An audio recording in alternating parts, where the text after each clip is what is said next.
Hello, everybody, and welcome back to The New Nasty Boys. I'm your co-host this morning, afternoon, evening, whenever you decide to watch or listen to this thing, Billy DeVore. And sitting next to me are my two co-hosts, Jake Polson.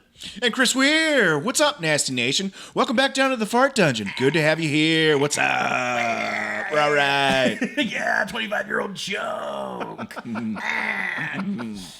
Smells good, looks good. It's just, we're just ready, you know? I think so, man. Ready for this all-star break. We all are. The team, us, for sure. I'm exhausted. You're probably exhausted. It's been hot and humid out there. We all need a break. Yeah, it's gross. I think I have sweat my weight this weekend, so yeah, it stinks, literally. So, as always, the show is brought to you by Cincy Light. Cincy Light, the spirit of Cincinnati. Cincy Light is a refreshingly crisp lager brewed in partnership with Cincy Reigns, benefiting student athletes. This easy drinking classic is the perfect way to celebrate the Queen City. Raise a toast to triumph that the red and black shall reign. Cincy Light beer is available year-round in 12 packs, 24 packs, on draft, and our favorite, tall cans. That man, suck 'em down, Cincinnati daddies. And also, the perfect taste for summer, Cincy Light Lime. Go pick it up. Go drink it. It's delicious. We did it. Yeah, no complaints here. We did it. We did it. We did the read. Another heavy Cincy Light Lime weekend. Oh, my gosh. Yeah, it was. Man, we were liming it up. Yeah, dipping in the lime. I still have yet to do that. Ooh, they're good. It's better than water on a hot day. When you get drunk off the lime, the Cincy Light limes, you're like, man, I got that Lyme disease. Sorry. Sorry about it. I think I just cured my scurvy.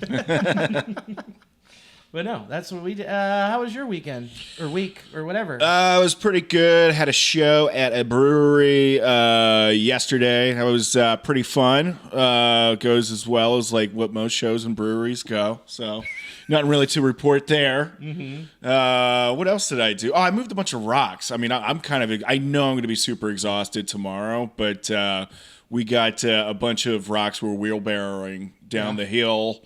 And so, yeah, just doing a bunch of manual labor for a while. That was just kind of the weekend. Well, you're just really leaning into this Rockies series. That's what I was doing. I even had, like, dinosaur bones out there, throwing raw eggs against the wall. Yeah, I saw the purple plushie dinosaur out there. Oh, yeah, it got destroyed. Yeah. I'm a paleontologist, and you're dead. You're dead. Give me them bones. Give me them bones. Give me them bones. The bones are their money. I've heard. Yeah. Pull up, not out. That's what I've been told. I don't know if it's true or not. Mm-hmm. We had a great week. Yeah, we did. Did the double dip? Yeah. Double dip. Double dip. We went to the Reds game Friday. Mm-hmm. Which was a bummer. I think that's an understatement. Yeah. Went to the Reds game Friday, watched that. That happened. And then we went to the Reds games Saturday, and we left there, and we went to TQL State. Well, we had to stand in the Hyatt lobby? Yeah.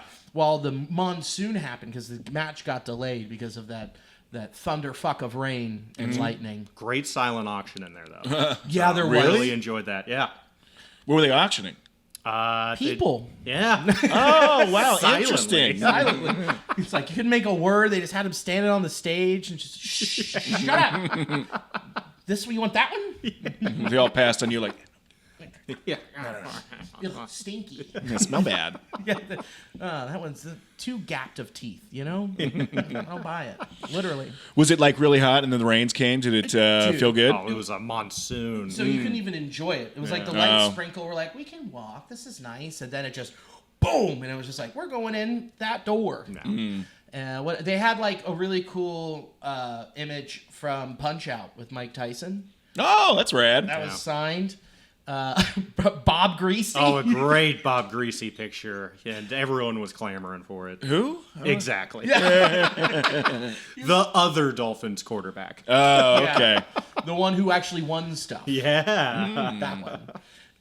They had then they had an Ellie De La Cruz photo, and then they had in the corner a card, and the photo wasn't signed, and then they just had a card in the corner, and it said rookie card, and you brought up the point that It was very much not a rookie card.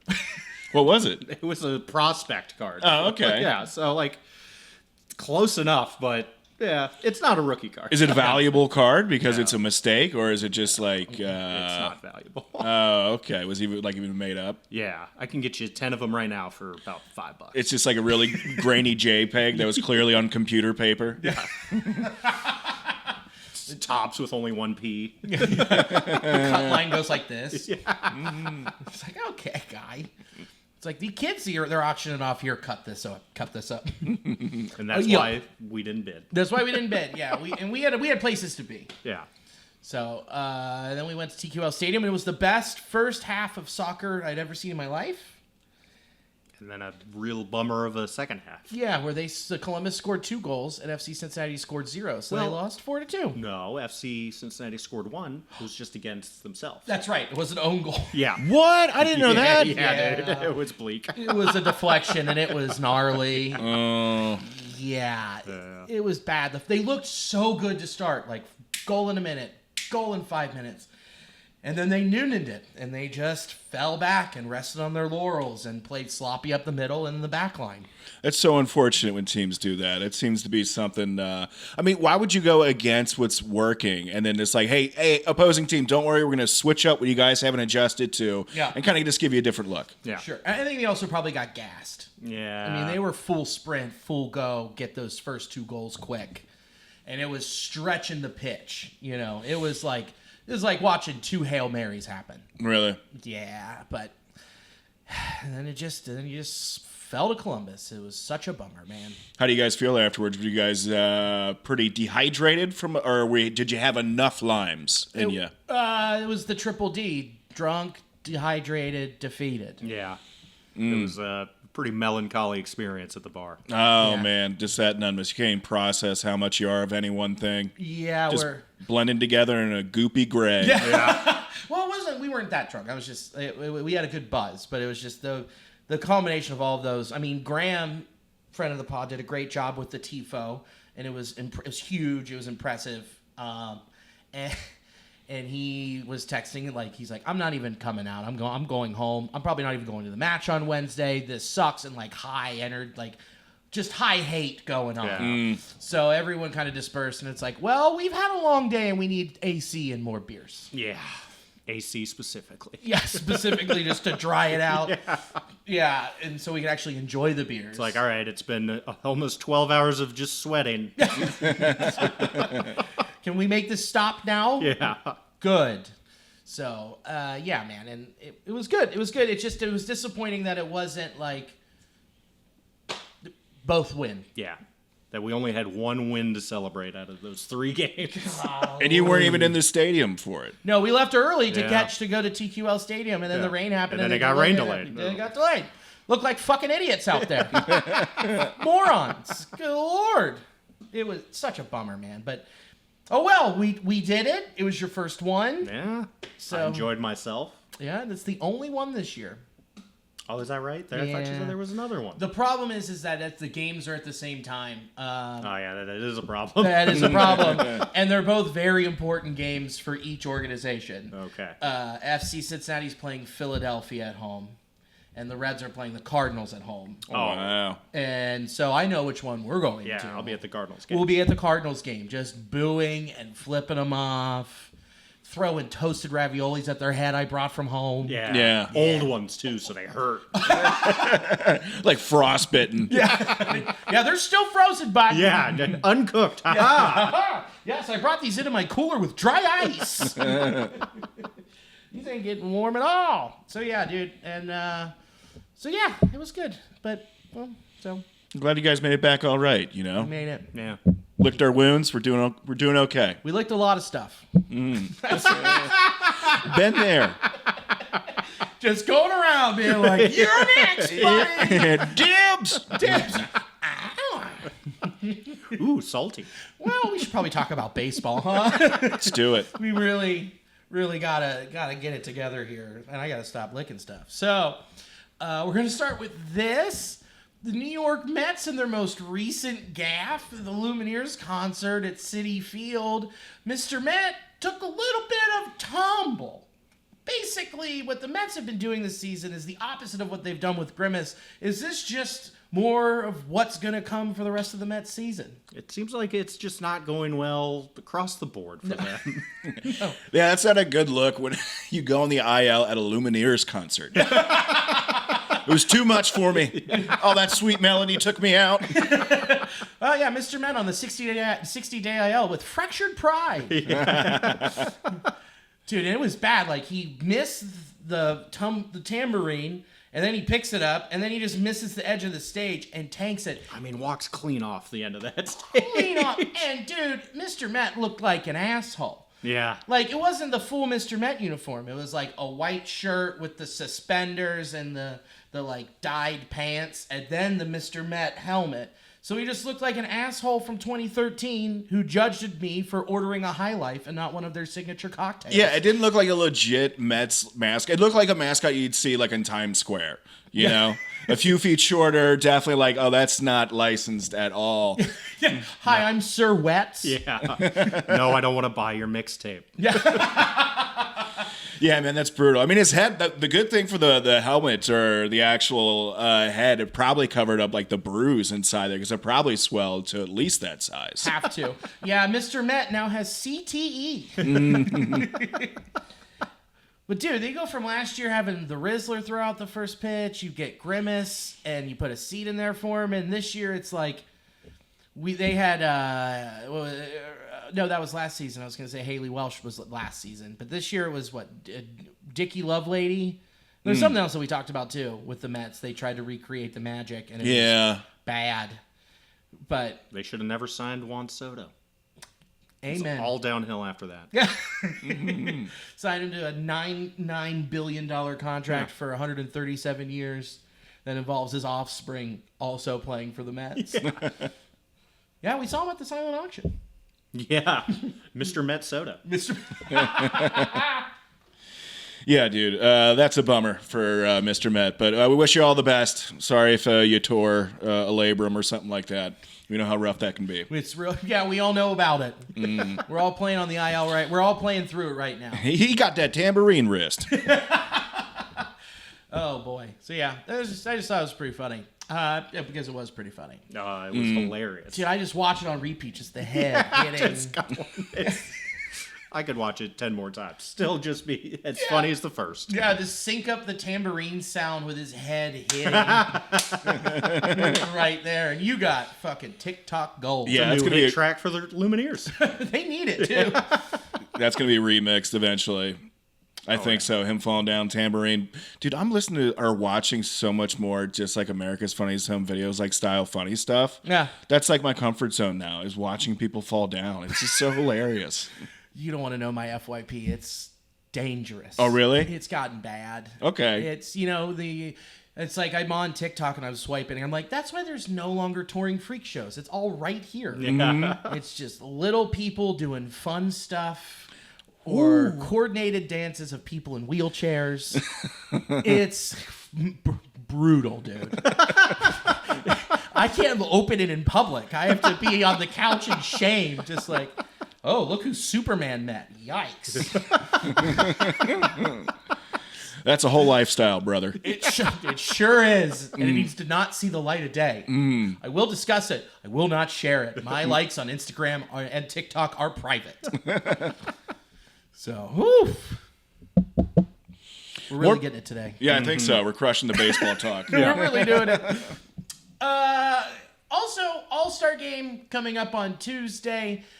Kind of a little bit of a controversial thing. Actually, not kind of. Definitely controversial. After 5 starts, Jacob Misiorowski is going to be pitching at the All-Star Game, but not Christopher Sanchez or Ranger Suarez. How much bullshit is that? It's a fair amount of bullshit. I mean, I'd be pissed if I were, Christopher or Ranger.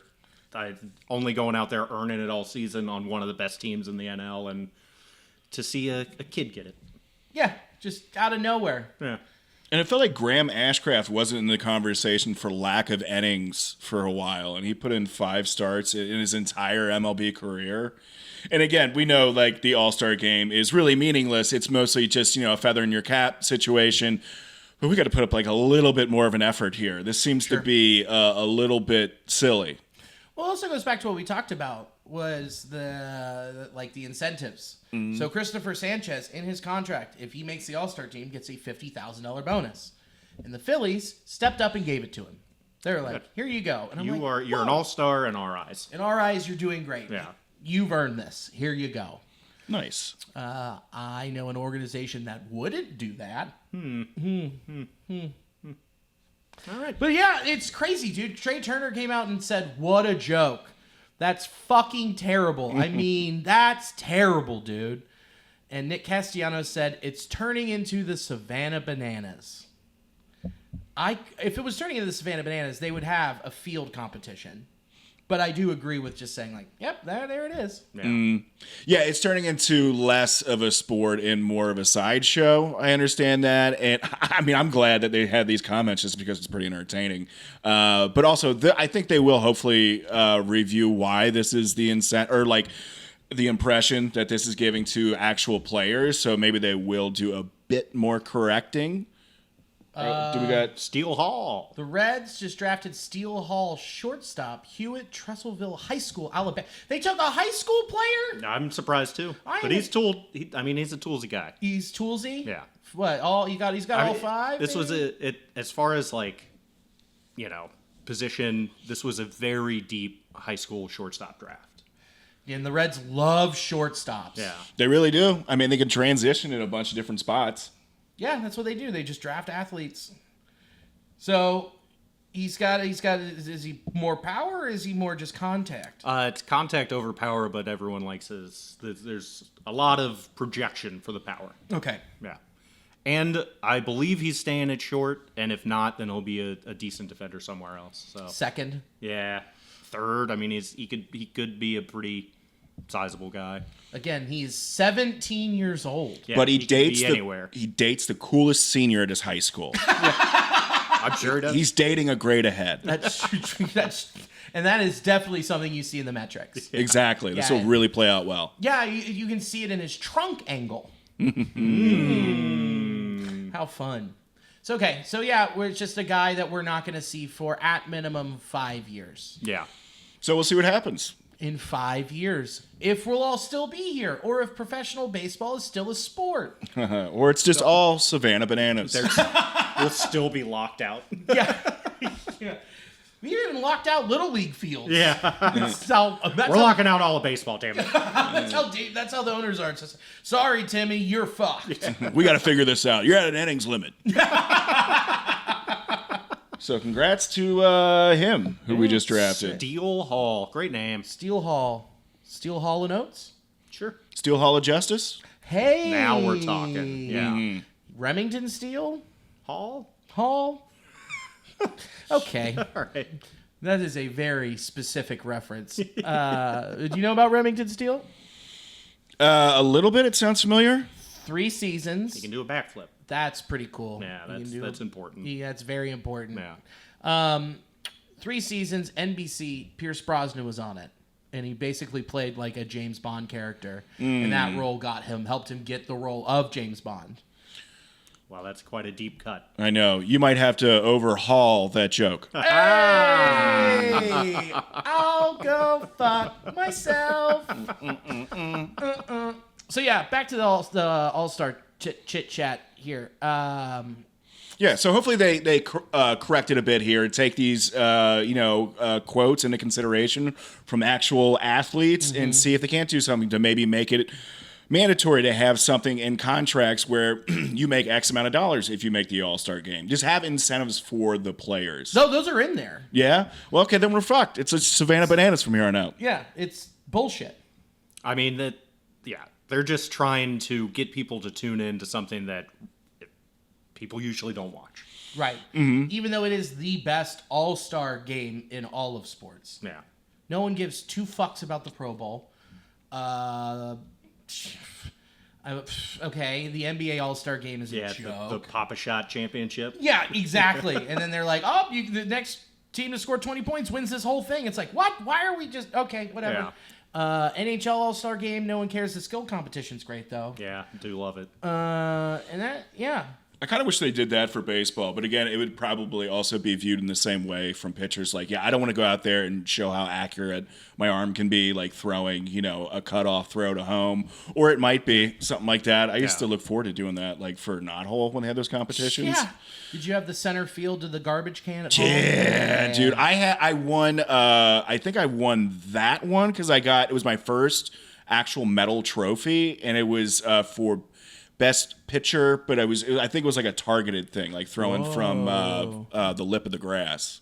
That meant a lot at the time. That still means a lot today. You've got it hung up over off camera. Exactly. It's just weighing down. It is beautiful. It is great. It's just holding up the futon right now. Sure is. But accurately. Accurate. That's right. The most accurate. Mm-hmm. Fuck yeah. But yeah, so we'll see what happens, man. But also, home run derby is pretty cool. I'm into home run derby. That's by far the best. Yeah, no doubt about it. It's the best. So here's our field. You got Big Dumper, Kyle Raleigh. You got Junior Caminero, James Wood, Brent Rooker, Matt Olson, Jazz Chisholm Jr., Paul O'Neill Cruz, and Byron Buxton. Who you got? Put me down for Big Dumper, baby. I knew you were going to. I had to. You had to. He's the guy. He's your guy. Yeah. He's your guy. Chris, if you need to think about it still, I got you. Who did just replace Acuna? Matt Olson. Big lefty. That's who I'm going with because the hometown kid. Exactly. Yeah. I think there's a lot more incentive for a hometown player to win. I just think you feel you got the actual. The crowd on your side the most there. Oh, yeah, they'll be jazzed. And we saw that from when Frazier won his in Cincinnati, and I'm sure there's been others. Yeah, that's awesome. 10 years ago today. Yeah. Wow. So, yeah, that's who I got my money on, Olson. I like that. What about you? All right, I'll mix it up then. I'll go with Byron Buxton. I mean, he just hit for the cycle. Okay. He's on one. I could see him do it. Him or Jizz, dude, and big left-handed bat and just that short porch and right. He could have a field day, but I think I'm going to go Byron Buxton. All right. Just to keep it interesting. That's cool. And it's not always like the biggest dude who's winning these because it seems to be a lot more like a stamina thing now if they do the timing. Yes. Yeah. And my fear is Dumper's just going to throw his swing out of whack and he's just going to tank it in the second half now. I don't want that to happen, but that's my fear. I don't want it either, but I want to see him win. I do, yeah. Did he say he's going to be switching it up, like doing one from the left, one from the right? That'd be fun. Remember when Adley Rutschman did that in Seattle? That was cool. I think he should do that. If there's any concern about throwing off your swing, maybe just mix it up a little bit. Or it could just throw off his swing from each side of the plate. I don't know. But he's a man of the people. He is. He's a man of the people, a person of the dumper. Mm-hmm. He dumps for you. James Wood's probably going to hit the longest one, though. Or, no, O'Neill Cruz. Just no. Yeah, O'Neill Cruz can murder baseballs. Yeah, he can. Yeah, I think O'Neill Cruz. Both are young, so like they'll have the stamina. But it's you don't often see like the youngest guy win it either. So you kind of want that sweet spot of like a veteran, but that's still spry enough to keep it going. Are you bummed that Pete Alonso isn't in it? He is fun. I could watch Pete Alonso do pretty much anything. Me too. Yeah.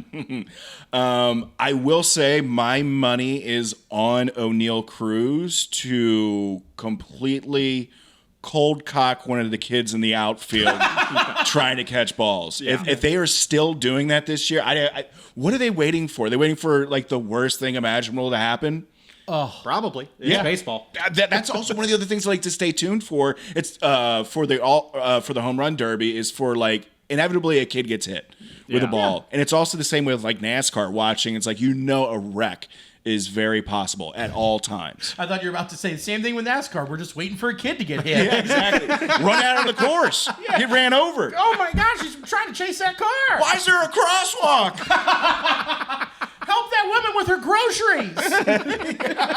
Just pushing her cart. Oh boy. My baby. I hope I can make it. Gerald and I are making stew. Yeah, I think he's going to send one probably like 485 feet And then during the time everyone's admiring it, he's going to hit 120 miles an hour line drive into some kid's unfortunate temple. Yeah. Right off the soft spot. Oh, exactly. Dude, yeah, that's for sure. Oh. Yeah, I got my money on him doing some serious damage. Yeah, he can do the damage. James Wood can do the damage. I mean, all of these dudes. Yeah, it's a fun field. The only one I'm looking at here where I'm like, okay. I don't see Junior Caminero as the slugger as the rest of these guys, but... No, I mean, he's got pop, but I don't... Yeah, he might be a first-round exit. Do you think every team should be represented in the home run derby, or is that just like way too much? That would be fun, but that would take quite a while. Yeah, we're looking at a 5-hour show. Yeah. I'm in. Yeah, I mean, that sounds fun as hell. But Yeah. I still think that that's how we should decide the extra innings during the regular season. Home run derby. Ooh, Yeah. that'd be rad. Yeah, we played 12. All right, get your best hitter. We'll get ours. We'll go do this. Dude, that's such a like old school way of dealing with it, like backyard ball. It's like this has been Gladiator 15 shit. innings. Your Your best best, guy, our our best. best guy. Yeah. 5 pitches. Let's see who wins. Yeah. I'm in. Sign me up. Yeah. Get rid of the Ghost Runner. Yeah. Basically anything to get rid of the man. Yeah, that dramatically changes the game. That's one of the rules that I don't really care for. I understand it, but the Ghost Runner kind of bothers me a bit. And I'm fine with getting rid of regular season extra innings games. Have ties. People have shit to do. Well, no, just have a home run derby. Well, okay. If they don't agree to having the home run derby, would you be okay with there being ties? No. Got to be something. No, not really. Yeah. There's ties in hockey. There's ties in soccer. Yeah, What but there's if- not ties in baseball? What if Yet. there can be a tie, and then you can choose to then play out that game if it matters at the end? You know, Oh, like you reschedule, like you do a. you finish it out if it matters at the end of the year to where you would, need another win. It's actually meaning like just maybe getting rid of the games that end up don't meaning anything. You could have tiebreaker weekend at the end of the season. Exactly. Ooh, that is weekend. what this is exactly what we've needed. Remember what was that? 2009, the 162. with the- 163, 163. right? Yeah, that's still peak regular season baseball. Yeah. Yeah, recreate that and have tiebreaker week. I'm into that. Could be fun. It could be fun. Having it- Anything's more fun than the Ghost Runner. Yeah. There's a lot we can do. We just changed the game. Manfred, get off that fucking stage at the draft right now and come down here. We'll work it out. No one wants to see you up there anyway. Yeah, you're just getting booed every time up there anyways. How awesome is that? That's so cool. It's great. You're doing a great job, Atlanta fan base down there, and just ripping him a new one. Keep it up. Strong work. Sal Stewart and Alfredo Duno were down at the Futures game on Saturday. I didn't see if they did anything, but they were there. Yeah. That is technically something. Mm-hmm. So let's launch into it. Who reigned this week? Brought to you by Cincy Light. Cincy Light, the flavor of Cincinnati. Andrew Abbott got named to the All-Star team this week and then went out and hurled a gem. 7 2/3, 1 earned run, 6 hits, 2 walks with 5 Ks. I did a little bit of digging. Why isn't Andrew Abbott getting talked about more at a national level, being one of the best pitchers in the game this year? He's just not flashy about it, is I think the real answer. Okay. He doesn't have those dazzling K numbers that Paul Skeens does, but the rest of the numbers stack up. Right next to each other. Yeah. I think if he threw 100, you'd hear a lot more about him. Yeah. Also, too, he was kind of like a sleeper coming in on the IL, and then also being in a small market organization, and just like you said, not having like the really flashy, sexy numbers. But until you compare him here, I mean, I'll take those numbers all day. The ERA and the strikes per 9, walks are down, and just getting to watch him pitch, if you get to do that, it's brilliant getting to see how he goes about his stuff. I wouldn't say market size because Skeens is in Pittsburgh, and I mean he's in baseball purgatory. Yeah. But they're looking at him because He had high profile. Such the helium that was behind him after the draft, and then he just destroyed the minors and and came up and ripped. But you look at it. You look at each these guys compared to each other this year. I mean, Andrew Abbott already has a 3.5 WAR. Skeens has 4.8. Abbott's pitched in 16 games. Skeens has pitched in 20. So 91 1/3 innings pitched for Abbott, 121 innings pitched for Skeens. but their ERA 2.07 for Abbott and 2.01 for Skeens. The strikeouts a little different, 83 for Abbott and 131 for Paul Skeens. So that, there's that sizzle that you need to really be on the map. Yeah, the fatty on the steak. But here's the other thing, though. K percentage, 22.5 to 27.9, closer than you would think. And the walks, Abbott's got 24 and Skeens has 30. And the walk percentage is 6.5 for Abbott and Skeens 6.4%. Like, they're so close. ERA plus, Andrew Abbott's got him beat 219 to 213. Yep. Like, it's just a shame because, he doesn't have the 101 mile per hour fastball. Sure. But what he is doing is pitching masterfully. Yeah, I mean, he's the thinking man's pitcher. It's beautiful to watch him work out there. Like, he really knows the art form. He knows what he's doing. He knows how to pitch, which Skeens does too. But he also can, get through a lot of lapses just by overpowering people that Abbott can't, and he still has a sterling ERA. Do you think that Abbott is going to age better than Skeens because of that? I don't know. I mean, anyone could get injured. Like, it's tough to say. Skeens throws harder, so he's more likely to get injured. But, yeah. I mean, Skeens is also just a rare breed. I mean, he's a unit of a man and has such a clean delivery. Yeah, he looks like an actual thoroughbred. Yeah. Like, he just looks built to be doing this. Yeah. And I could see him just having a Clemens career of just still being able to hurl until in his late 30s. Yeah. Yeah, I could see Abbott throwing, well into his late 30s and then all of a sudden getting an injury on a fishing tugboat expedition. And that's how, who knows? But I just love getting to watch Andrew Abbott. And like you said, he doesn't have I can just try to, buzz a 101, up and in, just have that out pitch that people just can't necessarily touch. Andrew Abbott is about layering of pitches, repeatability, and just knowing how to get people out and using, their aggressiveness against them. And in Great American Ballpark, getting people to pop out, ground out a whole bunch, and figuring out how to go deeper into games. Yeah, he's super fun to watch. Yeah. And then, Skeens, PNC is not exactly too much of a pitcher-friendly park. Yeah. But Great American, it's not. Yeah.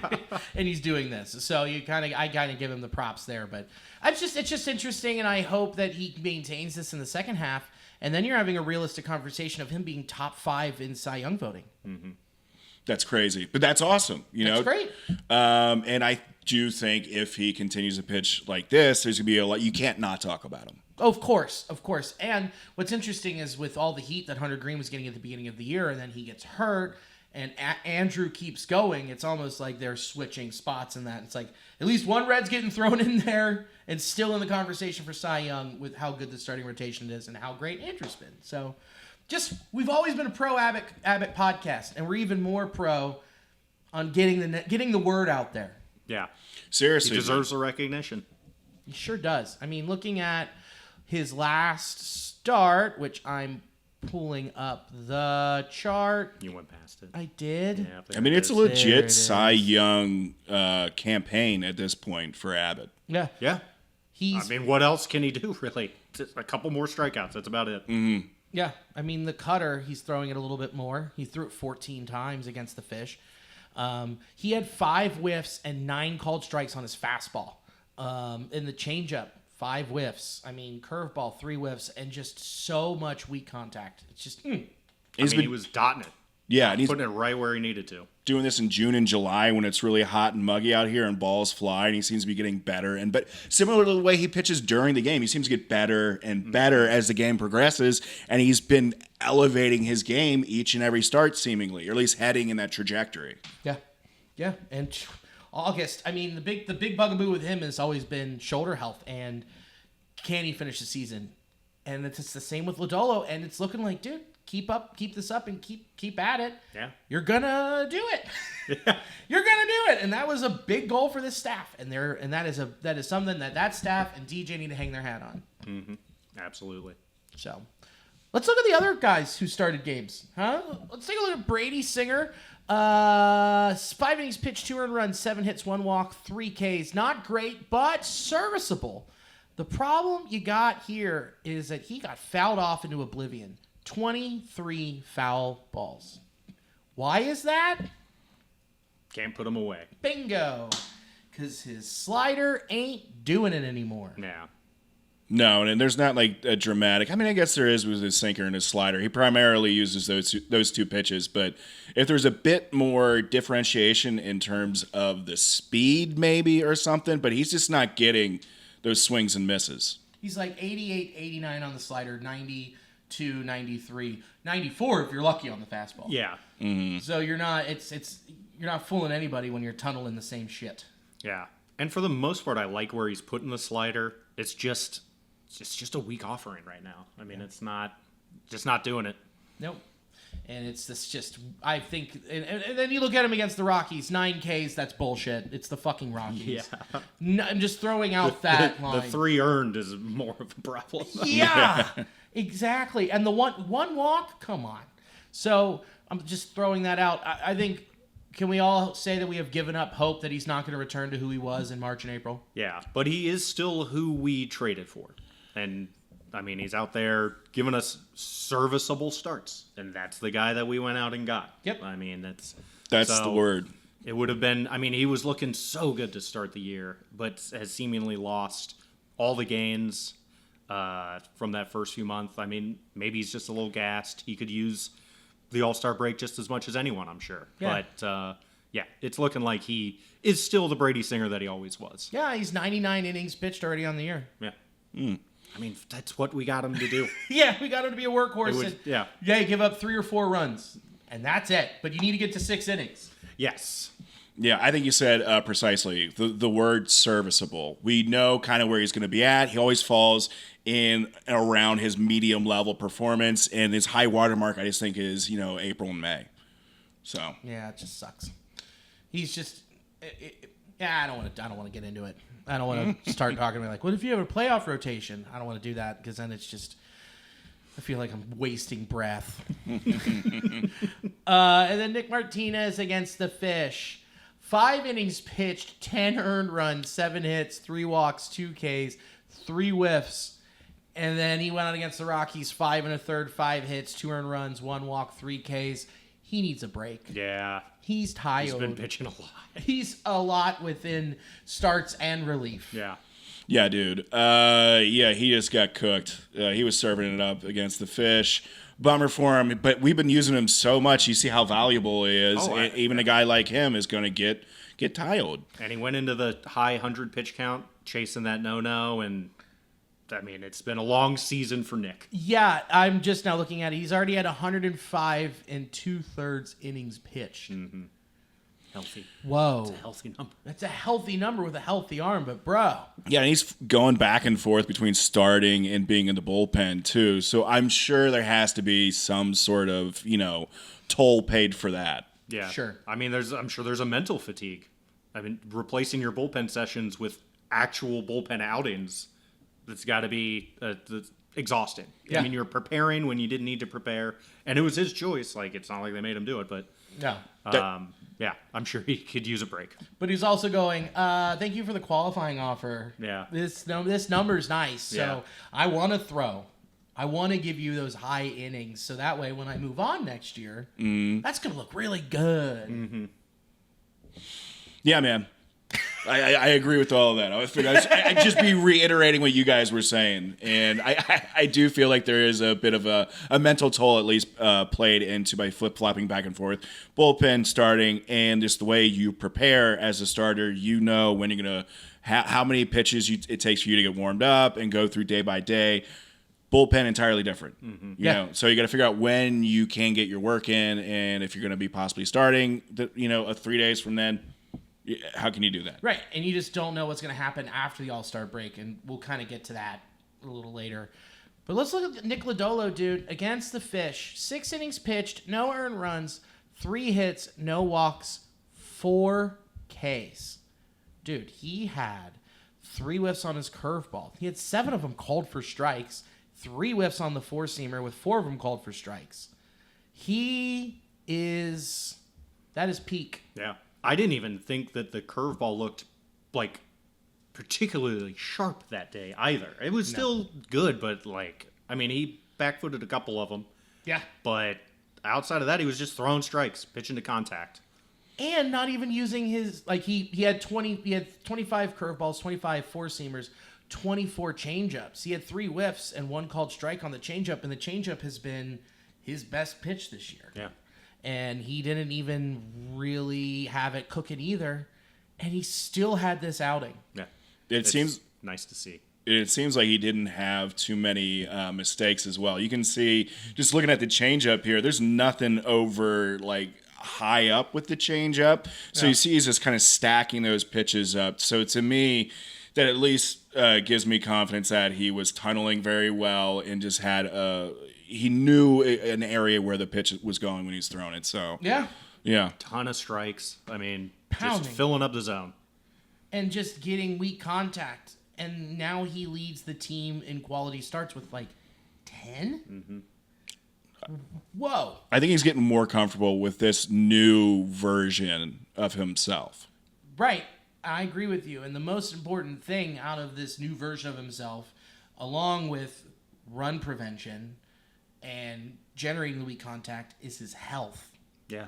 I mean, I saw him, like, after he went to the dugout and was, like, playing with his finger. I was like, don't you fucking tell me you got a little blister down there. Yeah, exactly. Okay, you're not chasing K's anymore, and you're not developing this blister problem, buddy. Yeah. And your lower back is healthy. You're all healthy because you're changing all these changes Yeah. to not be a strikeout machine. Yeah, not just whipping that curveball in there, which was beautiful, but unsustainable. Unsustainable. Yeah. But, dude, he's healthy, and he's doing this. Like, this is what, like, again, we stressed at the beginning of the year, this was their goal as a rotation, was to maintain, be excellent, and get through the year healthy. Yeah. And they found a way to do it, man. And he's done a great job of reinventing himself. And that's, you got to be a pretty coachable guy to come out and just make it work immediately. It's nice to see. And it's a testament to Derek Johnson and the pitching staff. Agreed. What say you down there? 100%, man. I'm still just mesmerized by the stacking of these pitches here. I mean, there's not an off-speed pitch that's going above the center middle of the zone. It's all the lower quadrant or the lower hemisphere of the zone, and then the fastball and sinker, it's primarily up. It looks like he was totally in control. Changing the eye level, it's perfect. Mm-hmm. All below the numbers with any of the soft stuff, like. Yeah, this is a good outing. It's great. He's becoming a pitcher. Yeah. Like, figuring it knows out. what he's doing. Yeah. Instead of a strikeout machine. Yeah. Because we know what strikeouts are. Yeah. They're fascists. Yeah, he was a great thrower. And he still has that in his back. He has that in his back pocket. If he ever wants to throw that out, it's like maybe I got 3 of these a game. Yeah. Oh, of course. Yeah. Yeah. That's Bull Durham. Oh, okay. Yeah. But yeah, exactly. That's the other thing is, so when it comes time, he can always go back to being that dude if he needs to be. 100%. Which it's like, when it comes down to it and it's like, we need you to do that, he'll be like, all right. Yeah. Fuck yeah. Got you. And then the Top Gun music starts. Dun, dun, dun, But it tips his pitches all the time. Yeah. Everyone knows God that. damn it. I know what's coming. He's got on the aviators. Why is he wearing is that an oxygen mask? Oh, god damn it. He's got a volleyball out there. I don't know what's going on. Never mind. He's got one of Val Kilmer's scarves on.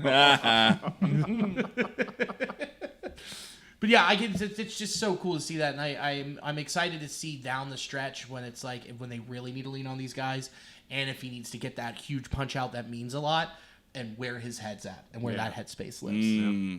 So that's going to be really cool. Chase Burns finally got to face a lineup that wasn't like really difficult. See how nicely I put it? He got to face the Rockies. It was a treat. 6 innings pitched, 2 earned runs, 4 hits, 3 walks, 10 Ks. Threw 2 curveballs out of the 95 pitches. He had 8 whiffs and 10 called strikes on his 4-seamer, 7 whiffs and 7 called strikes on his slider. He needed that confidence. He needed to be able to just go out there and be like, I'm going to mow these idiots down. Yeah. And he gave up a bomb to Ryan McMahon. that happens, he is known to hit those from time to time. For He sure. almost took that thing out of the park, though. Yeah. It was, 5 rows from leaving the sun deck in right field? Yeah, Oh, it was no deep. way. It was so deep. I He was like, connected. I mean, it was coming in pretty fast, so. yeah, it comes in fast, leaves fast. Yeah, dude, I'm surprised he didn't throw any changeups. Yeah, I mean, they're still tinkering with that third pitch. Like, the curveball was supposed to be like what the next pitch in his development, and it's fine. It's nothing, and neither is the changeup. One of them's going to have to come along. Yeah, something to keep him honest here because, Yeah. I mean, just looking at the four-seamer and the slider, mostly hard stuff. And so I mean, you yeah. can kind of figure out, like, what to eliminate. So, yeah, and then if you think, like, I'm just going to guess fastball, there's a decent shot you'll be right. Yeah, Pretty close to 50-50. yeah. He can get away with just blowing people away right now, but yeah. Good game for it. Something's- Yeah, this is the game to do that. Exactly. And then coming back off the break and going to Washington, that's another opportunity to Yeah. do it. It'll be well rested. Yeah. Yeah. There's just 3 guys you got to look out for. Yeah. James Wood, C.J. Abrams, and Brady House. Don't throw him a fastball. Don't throw them. Yeah, just junk them up Yeah. and get them on. And the other 6 guys in that lineup, you're fine. Yeah. But I think we will see more of the curveball in Washington. Second half. He said for sure. second Yeah. half is when they'll start making your adjustments. You know, they've had time with him. They've let him kind of figure some stuff out. They figured out, like, they see what he does. They've taught him some processes, and now he can be malleable. Yeah. Also, if he doesn't adjust, I think this being the last start that he has, teams looking at that, they will just be like, okay, well, we're just going to sit 4-seam and slider here. We're going to wait for we're going to just think fast stuff the whole time. So I think, yeah, hopefully he does work in the curveball more, figure out the changeup or something here. But still, I mean, good team to be going against. Yeah. But Hunter Greene and Spencer Strider got away with fastball and a slider for a long time. Quite a while. Quite a while before it really caught up to him, especially Strider. So I'm not overly worried about it yet, but we will see it more from time to time. And ultimately, this is just from his meteoric rise through the minors. Because, that's development time. You could have just a curveball day where it's like, just go out there, throw it 50% of the time. You're going to get shelled. Who cares? Yeah. This is double A. And, yeah, he just hasn't had the innings yet with the curveball and the changeup, and it'll come. I mean, it has to. Yep. Yeah. True. Speaking of developmental time, it's astonishing what Ohtani is doing. Yeah. We talked about this last night. Did you see he threw 3 innings? He's rebuilding his arm and rehabbing in the pros. That's so cool. He looked dominant Yeah. against the Giants yesterday. He is a freak. Yeah. He shouldn't be able to do this. I was so stoked watching because I watched when he pitched coming back like that first inning and just thinking like, man, this dude is unreal. Yeah. It's incredible. It's disgusting. It's so gross. Just watching him just at Oracle, second inning, getting a strikeout on that splitter that already looks perfect. Yeah. Do you Looks think like he never hurt his arm once or even twice. Yeah, it's not like it's held together with fucking bubble gum and rubber bands. Yeah. do you think they'll let him go long, or do you think the idea is just have him be like a setup guy? They're going to let him build up till where he's comfortable. Yeah. And then I think in the playoffs, they're just going to let him go. Yeah. Yeah. Until you say you're done. Yeah. You just keep going, man. Yeah. Yeah. You think you can throw 6? We believe you. Yeah. Yeah. You go do whatever you want.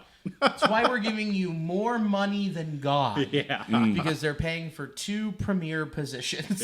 Yeah. A guy who can hit 40 to 60 home runs and a guy who can rack up 200 strikeouts in the season. And even if the playoffs come around and he's still just long relief, fuck. Yeah, that helps out because then you look at that bullpen with Tanner Scott and Kirby Yates and then Ohtani. And considering what? Splitter goatee pitched for the A's. He's Blake Triton. Yeah. He's still hurt. I've got a couple other guys that are still hurt Yeah. that are going into that pen. So it's like, put him wherever and it's going to exponentially add value when they're called upon. Yeah. I hate it. Yeah, it's pretty obnoxious. It's really obnoxious, but it is cool to watch. Yeah, man. It's all right. Reds will sweep them. Yeah. It'll happen, yeah. I believe. Happened before. At least we didn't get swept by the Rockies. Yay! Hey, we haven't been swept. Yeah. Also, Pretty cool. Speaking of, congrats, Terry Francona, 2,000 career wins. Holy shit. Wow. Super awesome. That's very cool. Very cool he did in a Reds uniform. Yeah. It's very, very cool. Yeah, and I think they had Brent Suter was saying something about it like after the game, and it seemed Terry felt the emotions, which seemed pretty apropos, and then didn't put it on him. Talk about this is team stuff here. So Yeah. super cool, man. Yeah, and good because he's gonna enjoy it today, and then he'll forget about it tomorrow and worry about the All-Star break. Yeah, man. I'm glad they got it before the All-Star break. If they didn't do that, I'd be worried about like where we're at. But also too, another great way to kind of end the first half of the year. Yeah. Bro, if they, nice positive note. Yeah, bro, if they didn't do it against the combination of Fish and Rockies, what are we doing? He might have retired before. Yeah, right, because we're walking out Friday night going, we're fucking cooked. Yeah, there were Bleep. It's a bummer. Yeah, and then we left early Saturday like, we're so fucking cooked. It's over. Just pack it in. Yeah. Then we hear the fireworks. Yeah, and we're like, We're back, baby. we're so fucking back. We're so fucking back. God, yeah. Speaking of being so back, the bullpen this week, Sam Moll came in and pitched 1/3 of an inning and then got sent back down. After being very good. Yeah. Just a lot of roster manipulation. He's got them options. Yeah. Smoke him if you got him. Yep. Emilio Pagan locked it down with his only save opportunity of the week. He also gave up that solo bomb. Tony Santillan had a rough couple of weeks where you look down the line, you go, this is where you can upgrade, move him down the pecking order. Ryan Richardson hasn't been as tight as he's been in the past. Scott Barlow's been the master of getting out of the jam. He's just making it exciting for us. Sure Seriously, it is. dude. But he has more strikeouts than walks this week. 3 walks to 6 strikeouts, 3 2/3 innings, and 1 hit. He really held it together and got the boys out of jams. Yeah. Yes, seriously, dude. There was some magic acts that were going on recently. He's been worth the very minuscule amount that we're paying him. Mm-hmm. I mean, just ice in his veins. Yeah, and when we gave him so much shit to start the year. Deservedly so. And he's just gotten better. That slider and fast and the sinker down in the zone has been working beautifully. Yeah. And we were wrong. That can happen. Yeah, every once in a while we can be wrong.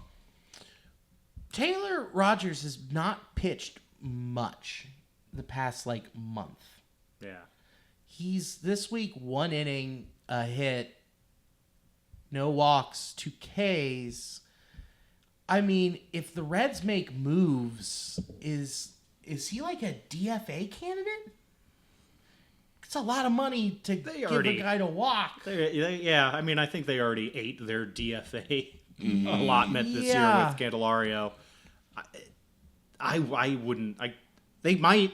I mean, they've been changing the playbook this season, but I don't see why they would DFA Taylor. I think he just hasn't been pitching because of the matchups. Yeah. And he hasn't looked great, but he hasn't been that bad lately, so. No. He's going to have to pitch eventually here. I mean, DFA, maybe later on in the year, but there are a lot of innings that have been eaten up by this bullpen thus far. Yeah. And he's still got a lot of weight to pull, so I think his number's going to be getting called a lot more coming up. I agree with you. Graham's looked good since coming back off the IL, 3 1/3, 2 hits, 2 walks, no Ks, but getting weak contact and getting out of jams. Did I read that line right? I sure did. Nailed it, buddy. I was like, no Ks? Okay. But you kind of look at how they're going to shift some stuff. I mean, Lyon has options. Yeah. Maul has options. The only ones that don't have options are Suter, Rogers, Barlow, and Santillan. So you could see Lyon, even though he's been good. I mean, we can get better. Correct. So get better, and you can send him down. Yeah. So They clearly don't mind having Sam Maul down there. and he's been great since he's been here. I know, but he's got options. You got to That's- use it. Sometimes that's the most valuable thing. Yeah, I agree. And so you just got to use it to throw him back down. It'll just be interesting to see what they do. I mean, of any move that they make, I can almost guarantee that they're going to add a bullpen arm. Oh, no doubt. Yeah. It'll just be to what level of arm are we getting? Yeah. Aroldis Chapman. I'd love to see Raldy back. Well, Yeah. Except the Red Sox are on a 10-game winning streak. God, shut up! And they might not be selling. Shut the fuck up! We're getting him back. God damn it! All right, we'll get to that shit later. And then your lineup, dude. Welcome back, Novi Marte. Yeah, brother. Whoa, buddy boy. 318, 348. Slug a 773 with an OPS of 1.121 with how many? Count them. 1, 2, 3 home runs. Yeah. He is looking purty in the box. Yeah, he is. Nice, easy power. Seems like he's not stepping in that bucket right now. And, oh, man, that swing is so pretty. It's beautiful. And he's realizing that he doesn't have to put like a big, whack into it and put that much effort into it for the ball to go a long way. Which is one of the most valuable lessons a young hitter can learn. Especially like him. He's just got such natural loft in the swing. Like, just make good contact and the power will just be there. Yeah. You know? And you don't have to pull the ball in order for it to go a long way as well. That was something that was his big bugaboo, was trying to pull on everything. And then, pitchers were just throwing him away and breaking stuff. But now he's staying way more up the middle and through the box. And it's just looking great. Which is what Valleca's been telling everybody. Just try and take stuff the other way. Let it happen for you. And how much has that helped, Ellie? Yeah. Yeah. It's as I saw the stats, since June 9th, he's batting .348 from the right side. That's insane, dude. Like his batting average jumped 30% in the past 2 months or something. Yeah. It's less than that, less than 2 months. But yeah, he's up to 285 or something right now. I got you, buddy. He's It's looking coming. so good, and most of that is coming from limiting the amount of torque or big swing you're trying to put in, seeing a ball back a bit more, and just taking it the other way. Yeah. 284, 360, 495. OPS of 855 with an OPS plus of 130 on the season. Get out, dude. With, Louis, 18 homers, 63 RBIs, 25 stolen bases. Dude, 42 walks to 100 strikeouts, man. That's a huge difference. Yeah. Yeah, all of his numbers across the board. I mean, just Yahtzee, man. Just all of them just went up. And it's just every year. He's just getting better and better, man. And watching him be in so much control and watching him take it the other way, watching Steer take it the other way, watching TJ Friel take it the other way, which TJ Friel had a homer this week. He had a homer today. Yeah. Yeah, he Led did. the game off. Yeah. Yeah, led the game off. Off a lefty. He needed it. Yeah, off a lefty. Yeah. Golly, man. Matty Ice had a homer this week. Matty Ice, 250, 323, 393 slug with an OPS of 716. Not just good. Just good. Just good. Which we've needed from him. Yeah. To level off and be good. Yeah. Yeah, a lot of these guys too, even the takes are looking better. They aren't really selling out their body for it. It seems like their pitch recognition and them just being more comfortable in the box just says a lot. And also too with their numbers, when you break it down, kind of reflects that. Yeah. Willie B had an important triple on Saturday. That was Set up the comeback. He had a homer this week too. But he's still on the week 160, 160, 360 OPS of 520. Yeah. And then Austin Hayes cost the game for the Reds on Friday. 0 for 4, 4 strikeouts. Hadn't done that since 2023. And Ellie was on base every time for him. Every time. He got on base 5 times and didn't score once, I believe, Ellie. That I don't think that could have. I'm not sure how many times that's happened where he's gotten on 5 times, but also then to not score seems so improbable. Dude, infuriating. Yeah. We were stewing sitting there. And they had Hayes' number There was three straight intentional walks. Was it 4, or did he just draw the last one? There was 3. It was 3. It was 3. They just went 4-4. Yeah. 1. Yeah. 4-4-4. But yeah, I mean, they were not going to let Ellie do any damage to him because they clearly had a plan against Hayes that night. That's crazy. I mean, Hayes seemed to be. That was a game I was following along on my phone. It seemed like he was just swinging at everything and just not connecting. Yeah, he was is that how frustrated. strikes work? That's what I hear is swing and misses. Yeah. Some might call it a whiff.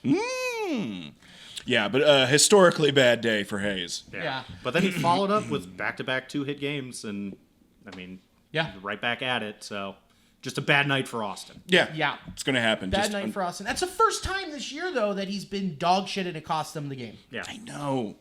And I also hate, too, that I know everyone's like super, and us, too, put a lot of emphasis on this series, but 10,000-foot view, you don't want to be in this position right before the All-Star game where losing a series is this drastic. They didn't stash away enough like wins for the winner and all that, because I know it was very tense. It felt like these past 2 series for the fan base.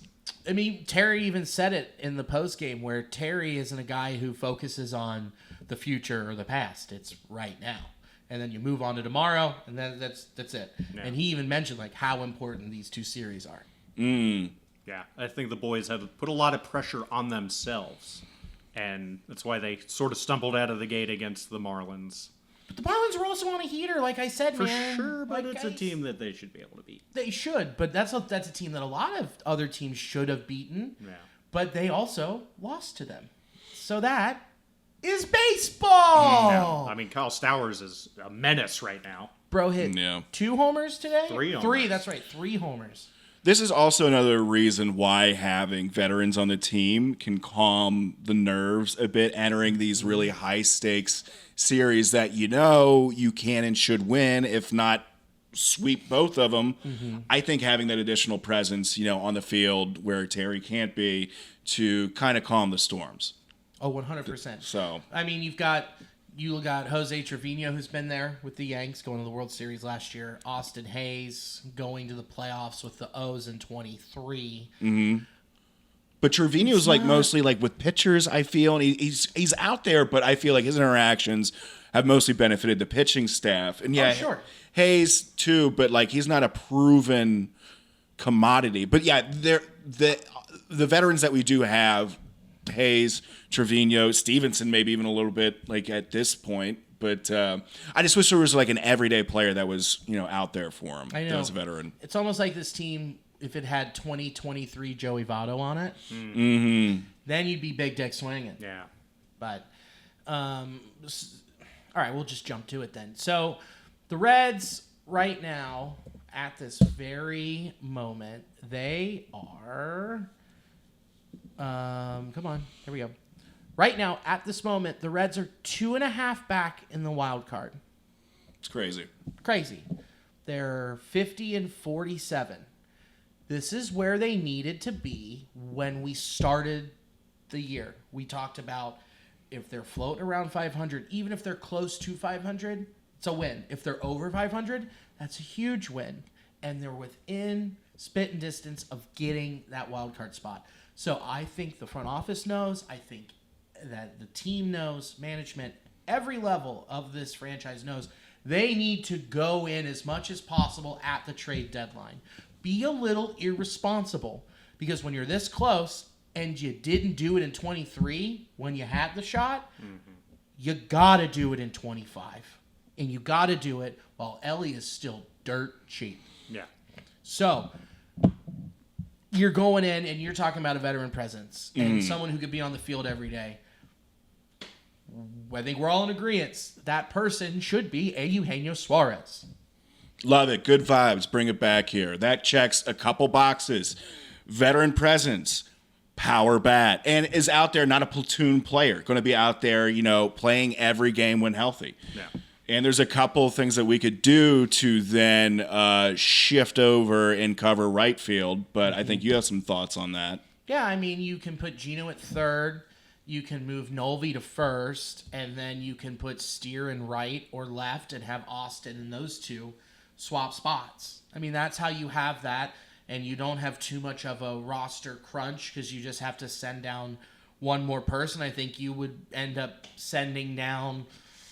I mean, you could got Fraley or Will Benson to send down. They both still have options. Yeah. And you can't keep stacking them in a trench coat thinking that they can be one player out there. Yeah. So that's what I would do.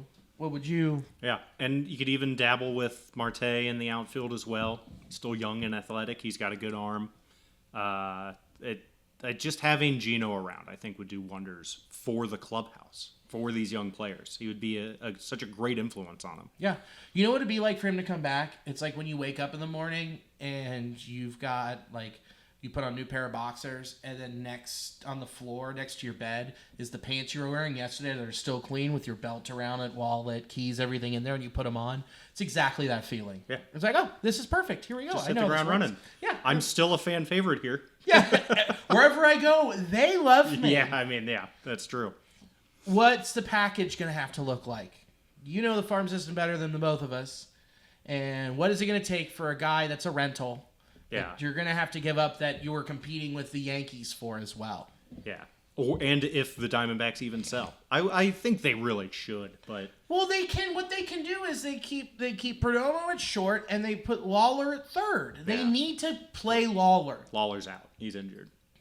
They can still play him while he's out. I mean, there's a lot of pieces they can move around in that offense to make it fit. Yeah, they'll be fine. Yeah. They can trade him. They just can't trade Naylor and say that they're still going for it. Yeah. I mean, anyone in the back half of the top 10, we could move Hector Rodriguez for sure to get him. I mean, it's a heavy price for a rental with how he's been hitting, but he's found money anyway from that Naquin deal. So Yeah. Someone along the lines of that, like maybe Adam Saranowski, if they want to try and rebuild their bullpen a little. Okay. It'd be interesting to see what they even want. You know, Yeah. they could use an outfield prospect for sure. They could use some bullpen depth, and any team would love a starter. But I don't know if we really have a starter that would fit in that range. Okay. You know, Yeah. that would, yeah. Ty Floyd? I mean, I just really love Ty Floyd, but yeah, you have to give something to get someone, and yeah, I would consider Ty Floyd. Okay. We are flush with prospects. The Diamondbacks are just 3 games behind us, but I mean, I feel like that's still a difficult position to be in. I mean, honestly, I feel like us being 2.5 games out is still a little scary, which is the amount of competition that's so thick, ahead of us. But I mean, hopefully, I would love to see if the Diamondbacks would sell, and if we got Geno, I think that would be tremendous. You need power.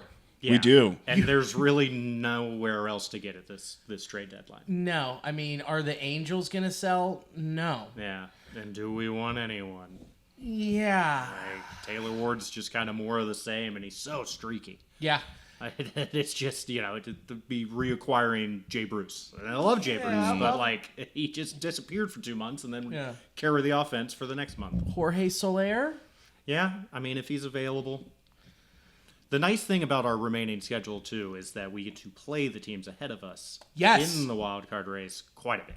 That's what I was going to get to, but first I want beating the Cardinals is more important now than it has been in any of the recent seasons. Yeah. God, I hate them. Yeah. I hate them. I mean, the Giants are going to be there, I think. They've made it's such a bummer. some smart moves. They have the pitching to continue to be there, and that bullpen's gnarly. Yeah. We still have a series against the Diamondbacks, right? On the road, too. Bro, we play the Mets this weekend. Yeah. Yeah, we play the Mets this weekend. We play the Mets this weekend, and that is a huge series. Mm-hmm. You can really knock them down a couple pegs. And I don't see the Mets staying in that spot. I don't either. Yeah. I think they've just outperformed. What do you think is going to give? Pitching? The pitching. I mean, Frankie came back, and he's not going to always be Frank. We know we've had the Frankie Montas experience. Yes. We know what it is. I think Clay Holmes is going to run out of gas. Clay Holmes is going to run out of gas. I mean, he was a reliever last year. He's already blown past Yep. that innings total. Senga's going to gonna get hurt again. I hate saying it. It's just that's who he is. Seems like it's likely. Yeah. So I don't buy that this team can keep that going. And I'm looking at the only starter that I trust is on my fantasy team, David Peterson. Yeah. So he's a lefty, but so you trust Senga when he's healthy. That's the big thing. When he's healthy, dude. Yeah, but I could also see them being one of the splashier teams at the deadline. As far as making moves goes. Stearns. Yeah. So you look at it, 7.5 back are the Fish. Diamondbacks 5.5.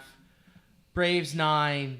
Pirates 13.5. I mean, Nationals, we don't 14. have to worry about those teams. Oh, the Rockies. This is pretty funny. 30 games back. Within striking distance. They're close. They're on it. They could get on a heater. And then you look at the AL, Angels, Twins, 4 back, Royals 4.5, Guards 4.5, Orioles 7.5, A's 11 back, and the White Sox 19.5 back. I still think the Rangers believe in themselves as 3.5 back. Well, that's the thing. Tampa's gonna do some Tampa shit. Almost all of the AL is still within striking distance of a wild card spot. That's why it could be a pretty boring deadline. Could just all sellers, all buyers, no sellers, and you can only pick off the Rockies and Nationals and Pirates roster so much. Yeah. Yeah, and Boston really actually in the wild card, so that is a bummer for trying to get Chapman. Yeah. Fuck. That was one of the guys I thought would be like a reasonable get that would be a game changer for the Reds prospects. Yeah.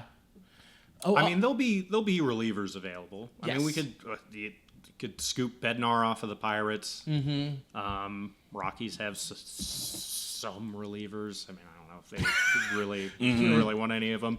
If the Twins decide to sell, that would be a great bullpen to pick apart. Griffin Jacks. Yeah, Duran. Now we're cooking. Yeah. And either one, both. Go get both of them. Get both of them. Royals, Urseg. Yeah, are the Royals selling? How many of these teams are going to end up being sellers? I know. And we will be more clear not after this week, the week after. Yeah. I mean, the Guardians are in a tailspin right now. So if that continues, then that's a bullpen that you could absolutely pick apart. Yeah. I mean, it'll be interesting to see where these teams are at and what happens at the deadline. It could be everyone could be trading, no one could be trading. And then then we could have a wild DFA period. Yeah. Did you see what Jeff Passan said? No. The Reds should go and trade for Steven Kwan. What do you think? That doesn't... He's a good player, but I don't think that guy's going to really do anything for me. It doesn't resolve the power situation. I just don't think that doesn't get me what I want. I want power. Yeah, right. It's just more of the same bullshit. Yeah, exactly. It'll be Fraley 2.0, something like that. I mean, that's generous, but still. It is just more base runners left on. Yeah. Correct. Yeah. And to the point before about the Red Sox winning, I would have loved to have traded for Willie Abreu. Was banging the drum for him all offseason. I know you were. I mean, that would be great. Gold Glove defense out and right with Pop. He's already got 18 homers on the year. Wow. That would be great. That would be a great addition to this ball club. It could be a winter move. I don't think he's going to be available. No. How do we make him available? Yeah. Make the Red Sox lose. I'll do all I can. That you will. Do everything I can. It'll be interesting to see if they move on Duran, win or lose. Because that outfield's getting crowded. Roman Anthony's starting to get pretty comfortable in the bigs, and they just don't have enough places for all these. They already have Yoshida taking grounders at first. I was about to say, could we just trade Yoshida for a dream? That contract sucks. So if they want to give us Yoshida, sure, we'll take him. But that contract is not good. It's not good. But I want him. For free, let's do it. That's what I'm saying. Yeah. If they want our 20th round pick from last year for Yoshida, I'm all in. All in. I mean, but that's again, it's just, he can get on base, but he really doesn't have that pop. Yeah. So it's more of the same. Power stuff to come by. More of the same. Deadline, dude. Well, let's just launch into this. More of the same. Guys who've been hurt. Ian Jabot, E-Tane. He has started playing catch and feels good again. Target date for throwing off a mound remains unknown. Cool. This is nice. Tyler Callahan, the guy who his arm turned into a million little pieces, had a follow-up on left wrist surgery in New York and is back in Arizona to rehab, not expect to return this season. Had the first surgery repair 2 broken bones in his forearm on May 6th, but he's coming around. Yeah, man.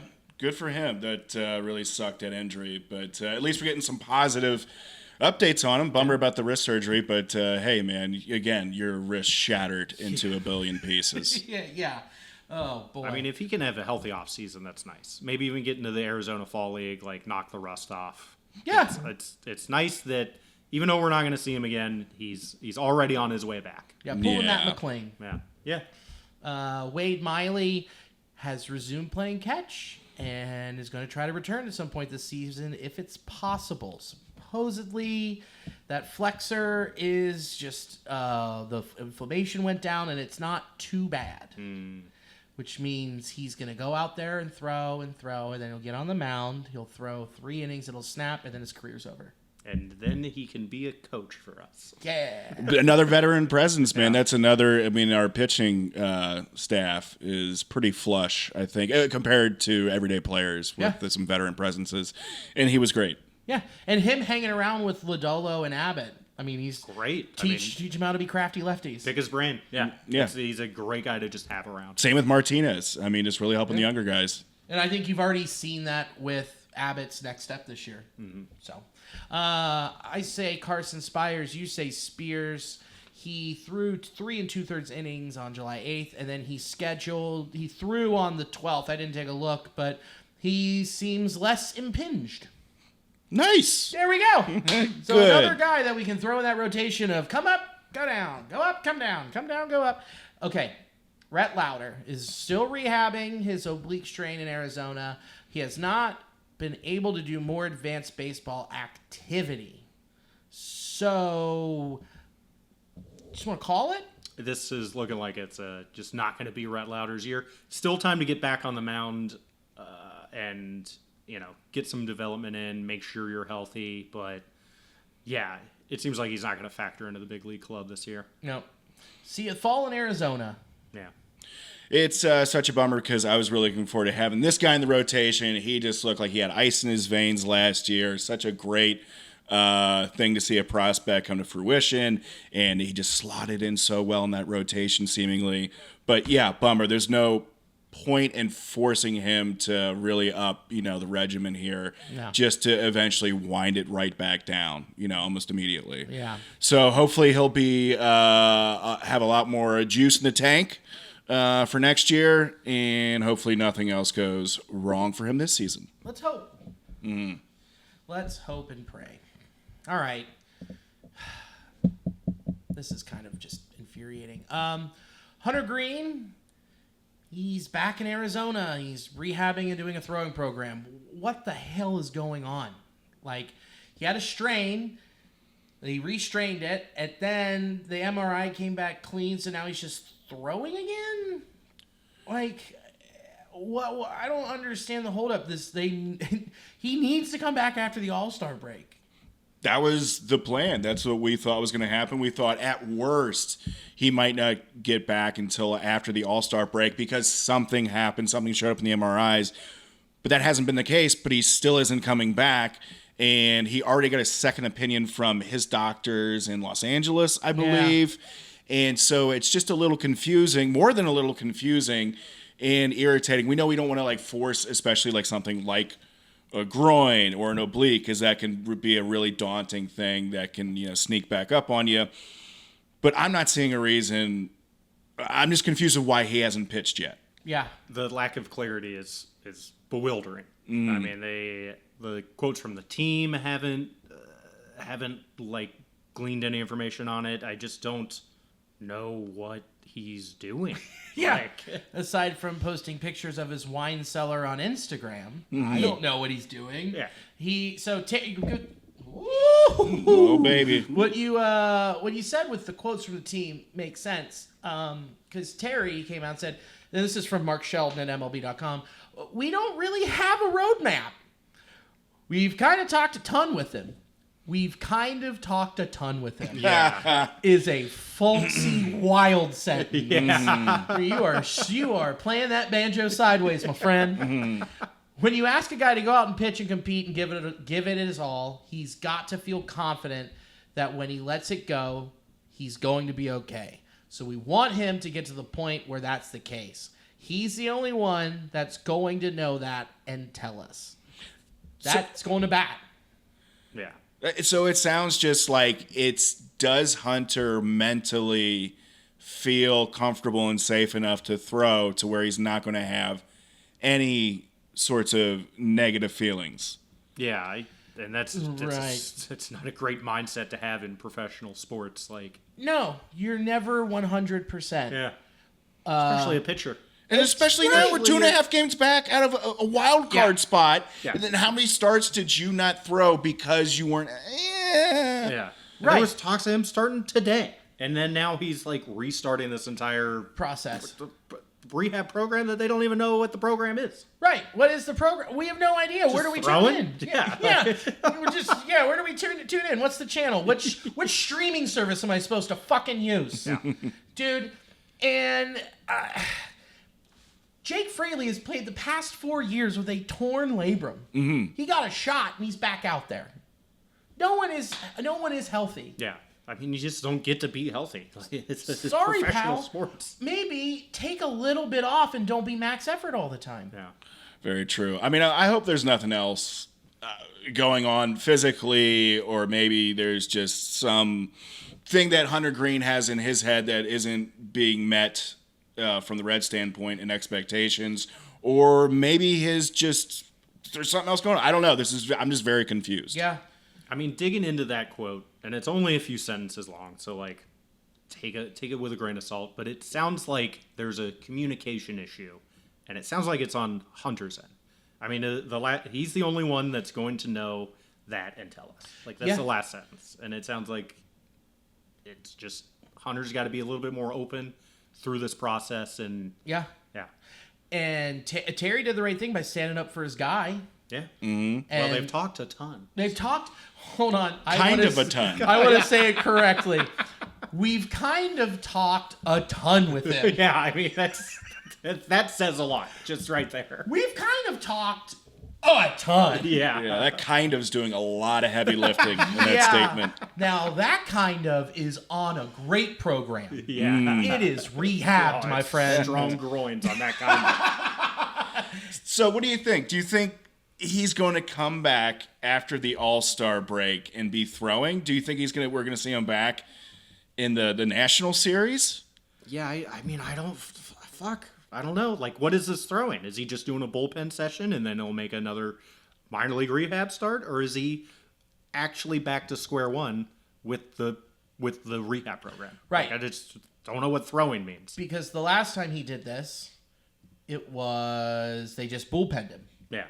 He's been out long enough that you do have to have him have at minimum one rehab start. Oh, he's got to build back. Yeah. So this is a great time to have the break where he can still be working in Arizona. I think you see him back at home against the Dodgers. Okay.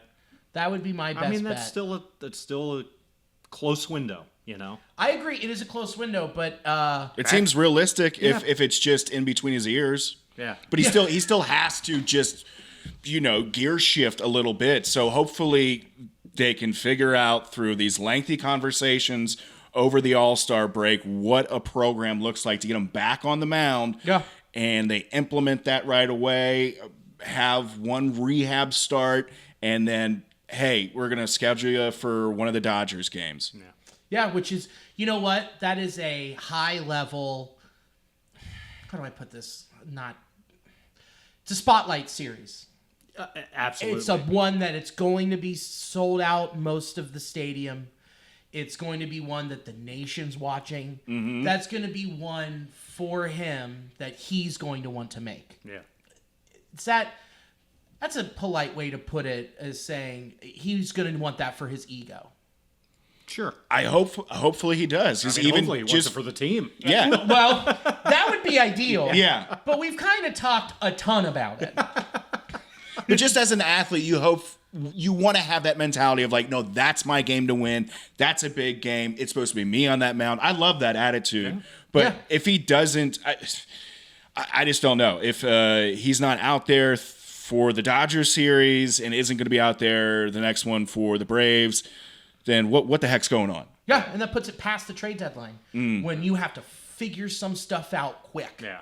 Chase Burns is not going to be in this rotation all year. Bingo. Like he can't do any. Lauder's not coming back. Like Chase Betty's just getting shelled every time we put him out there. Yep. I mean, it's hopefully he feels that responsibility to come back and contribute to his pitching, team who has been picking up a lot of slack. And how do you not want to be up there against the Dodgers? Exactly, dude. So hopefully that's the case. Hopefully whatever's going on with Hunter will be resolved to the point where we know how to attack and gear shift up by the time the All-Star break is over.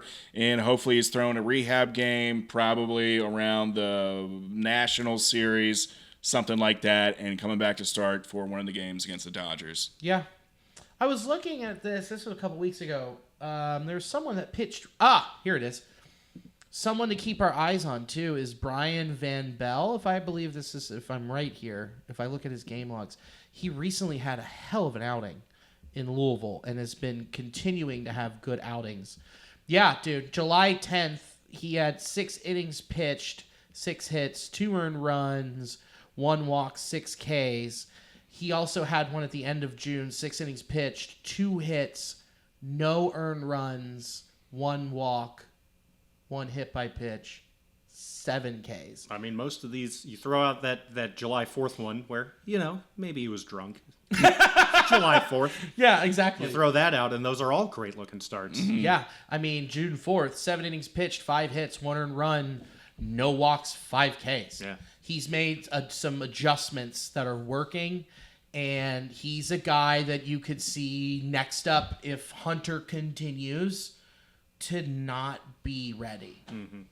So there is one little piece of depth left. Yeah. We're running out. So running out. And congrats to Sal Stewart getting called up to AAA. Hell yeah. So he's someone that, you could see towards the end of this season possibly. Ooh, that'd be really cool. Or someone you see competing at the beginning of next year. Absolutely. Yeah. He'll be a part of the roster next year. Yeah. So that's a big bat. Yeah, that's a big bat. A big bat. CS got sent down. How many more opportunities this guy's gonna get, huh? I mean, you can't call it yet. No, but you got to see something at the major league level. Some sort of consistency. He's had plenty of flashes. I think it's correctable. I don't think it's not like he's having necessarily issues with the swing or having issues with physical ability. It's him tempering himself, knowing what pitches to lay off of, what pitches to go after, and it just seems like he's just swinging at everything, and pitchers are easily exploiting that. And his biggest thing has been availability. He's been hurt. And so when you look at it and you go, who would I rather have up here? I'm going to go with Nolby. He's been not hurt. Yeah, man, and that is just the biggest thing is just being able to play for your team. And you don't want to have a guy that's constantly going back up and back down, whether it be from IL or just getting sent down because he's batting under 100 for the month or whatever it is. So, and I'm a big CES fan. I think he's got a lot of talent, but until he figures out how to control a strike zone, he's going to be a liability for any team that he plays on. Couldn't agree with you more. I wouldn't mind seeing this as like a 3 to 4 week stint in the minors for him. Yes. Even if he's crushing it, just let him keep crushing it down there. Yeah. Get that confidence back up and yeah. Yeah. I agree with you. Just stay healthy and keep hitting bombs, bro. Because you don't want to see his bat just be stagnant. He's not a guy that, I think Terry even said it, he's not a guy that's a bench player. You know, he's a guy that's supposed to be in there every day, and so he needs to be getting the work in. You don't want him to forget, you know how to swing a bat. So, yeah, hopefully he figures it out in the minors, because he could be a great contributor to this team's offense if he can just figure out how to control the zone. Crazy. He goes from raining one week and then going back to AAA. I mean, he reigned with one swing, though. It was a big one. Yeah, It's a big one. Yeah, it's sort of his problem. He only reigns with the one swing. Mm-hmm. Yeah. All right. So we got the home run derby tomorrow, or today, whenever you're watching, listening, and thank you. And then Tuesday is the All-Star game. Then off Wednesday, Thursday. What the fuck are we going to do with ourselves with no baseball for 2 days? I'm going to move some more rocks. Got some more rocking to do. Hell yeah, dude. The Last Jedi out there. Mm-hmm. Oh, yeah. Man, earthing. I could definitely do it. Terry, come on over here. Hey, Terry, we're earthing, bud. Let's put our feet on some limestone, baby. Flatten them out. Like a limestone cowboy. There goes my boy. Cruz Schoolcraft. Oh, yeah. Best name in the draft. Oh, he is tall. With a K. Yeah. Cruz with a K. Gotta be. And I wish the school was spelled SKOOL. I mean, what are we doing? It's so close. When you said your favorite player was Cruz Schoolcraft, I'm sorry, I didn't expect him to be that white. Yeah. And with the name. Yeah, I'm like, he is a sheet. Yeah. I thought there'd be a little bit of pepper in there, but that is all salt. Man.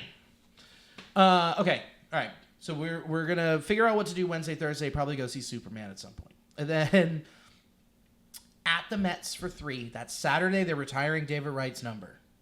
That's going to be a rough one. It's been sold out. Sure. So, and then you're at the Nationals for 3, and they're bad. Yeah, they're not good. Off that Thursday, and then at home for 3 against Tampa, who's playing really well. Mm-hmm. And then 3 at home against the Dodger team that was flailing a little bit, and then found Jesus. And then it's Atlanta at home to end the month of July and the trade deadline. Mm-hmm.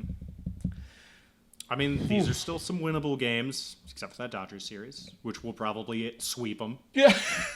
After we get swept by the Nats the week earlier. Seriously. Oh, my God. They go cold sometimes, Yeah. dude, and the pitching can flail a bit. But, yeah, these are some important series coming up here. The Mets starting off with, that could really change the landscape. I know we said that a lot, but you definitely want to win that series, and, you hope they can capitalize on the Nationals, who aren't doing so hot. Yeah. So that can be, again, changes your perspectives and your position and your rank with everything after the first 2 series. Yep. Oh, so you got Lodolo, Martinez, Abbott in New York. And then you follow it up with Singer, Burns, and then back to Lodolo in Washington. So you feel good about those matchups. Again, you're playing the Mets. They're in front of you. Take them out. Take them out, take them out, take them out. So let's round third and head for home, shall we? Mm-hmm. Chris. One thing I'm plugging for this week's pod is going to be the show at Rheingeist. It'll be fun. Billy and I, Wayne Mehmet, another friend of the pod, is going to be on there. And you want to do the plugs for it because you know more about the show because I'm just not recalling the date. Yeah, July 25th, 8 o'clock in the clubhouse at Rheingeist. It's going to be such a good show. Dave Hill is so funny. He's like, he does some, like, he's got a full band. He does stand up, but he also does really funny songs. And he's going to be great. He opens for this little guy, I don't know if you've heard of him, Bill Murray. Never heard of him. Never heard of him. So if Bill Murray thinks he's funny, you're definitely going to think he's funny. So come out for that next Friday. I have some other dates I need to plug. Plug them, baby. July 19th, 7:30, I will be hosting at Commonwealth Comedy Club for the All-Star Showcase. July 24th, I will be at the Overlook Lodge. That show's at, I think, 10 o'clock. That's a later one. Then the 25th, I'll be at Rheingeist. Then July 26th, I will be at the Comet at 8 o'clock. Come out for that, for the Crosstown Comedy Festival. So Nice. I finally have some stuff to plug. Hey. Nice, Look brother. at that. Boys on a heater. Jake, what you got? Yeah. Oh, drink Cincy Light. Whoa! Nice. I had no idea you were going to do that. I know. Oh, always got some new merch too. I like this hat. Yeah. Hell yeah. Hat's It's a dope. good summer hat, too. That'll Really hold the is. sweat. It's really light. I enjoy it. What's nice is it's already that perfect tan of like sweat. Yeah, it's just blend right in. Blends right in. That's a great yard hat. That's a great ballpark hat. You can drink in this, and no one will tell you anything. You're just immediately in charge on whatever deck you walk onto. You can take over whatever grill you walk into. Hand me the tongs. Not mine. Check it out. I got the rope. I got the rope. We're hanging out.